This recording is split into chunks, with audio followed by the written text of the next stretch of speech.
दोस्तों, मित्रों और मेरे प्यारे भाई बहनों, क्या रात में अचानक आपकी नींद टूट जाती है? क्या आपको बार बार आपके दिवंगत, मृत संबंधी या परिजन सपने में दिखाई देते हैं और आप परेशान रहते हैं कि कहीं वे कष्ट में तो नहीं हैं? क्या वे आपसे कुछ कहना चाहते हैं? अगर हाँ, तो आपको यह वीडियो पूरा देखना चाहिए। आज हम वृंदावन के पूज्य संत प्रेमानंद जी महाराज के एक बहुत ही महत्वपूर्ण और दिल को छू लेने वाले सत्संग के बारे में बात करेंगे, जहां उन्होंने हमारे मन के इस सबसे बड़े भ्रम और दुख का समाधान किया है।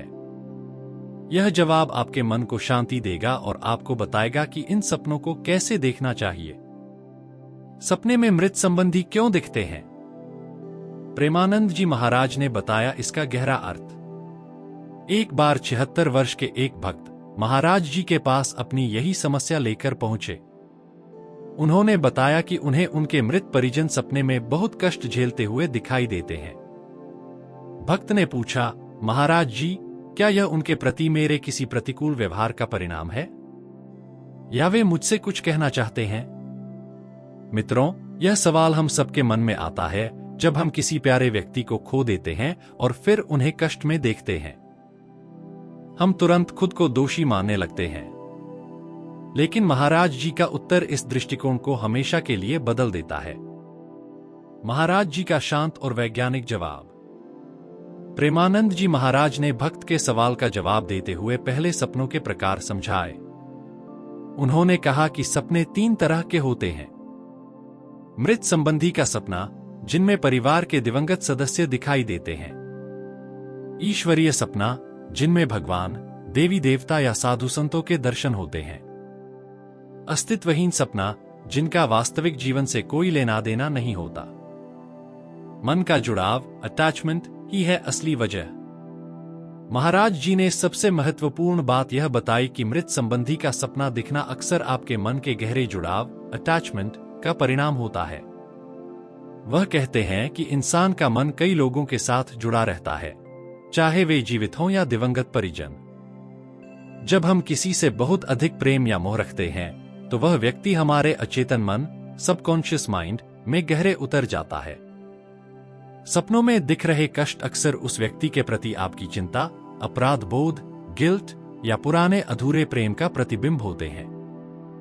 महाराज जी ने कहा कि जरूरी नहीं कि वह व्यक्ति वास्तव में कष्ट में हो, बल्कि आपका मन ही उस व्यक्ति को याद कर रहा है या उनके अंतिम समय की पीड़ा को दोहरा रहा है। यह जवाब आपकी परेशानी को कैसे दूर करेगा? प्यारे भाई बहनों, महाराज जी का यह उत्तर हमारे लिए एक मानसिक मुक्ति का द्वार खोलता है। अपराध बोध से मुक्ति। यह जवाब हमें सिखाता है कि जो दुख हम सपने में देख रहे हैं, वह शायद उनकी नहीं, बल्कि हमारी अंदरूनी चिंता का परिणाम है। हमें तुरंत खुद को दोषी मानना बंद कर देना चाहिए। सकारात्मक ध्यान। यह हमें याद दिलाता है कि शोक में डूबने के बजाय हमें उनको शांति देने वाले कर्मों पर ध्यान देना चाहिए। अंतिम संदेश को समझना। अगर वे कुछ कहना चाहते हैं, तो वह अक्सर सांसारिक चीजों जैसे संपत्ति या धन से जुड़ा नहीं होता, बल्कि प्रेम और मुक्ति से जुड़ा होता है। आपके लिए सुझाव। अब क्या करें? दोस्तों, यदि आपको बार बार मृत परिजन कष्ट में दिखाई देते हैं और आप चिंतित हैं, तो महाराज जी की शिक्षा के अनुसार अब आपको डरना नहीं है, बल्कि उन्हें शांति देनी है।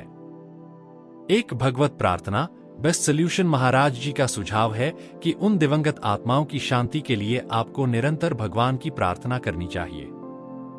यदि आप भगवान कृष्ण, शिव या किसी भी इष्ट देव को मानते हैं, तो उनकी मुक्ति के लिए प्रार्थना करें और दान करें। 2 प्रेम और विसर्जन। यह स्वीकार करें कि वे अब एक यात्रा पर हैं। उन्हें प्रेम से याद करें, लेकिन मोह से नहीं। अपनी प्रार्थनाओं के माध्यम से उन्हें मुक्त करें और खुद भी शांति पाएं। 3 अनावश्यक मान्यताएं त्यागें। स्वप्न शास्त्र की जटिलताओं में पड़ने के बजाय अपने मन को स्थिर करें।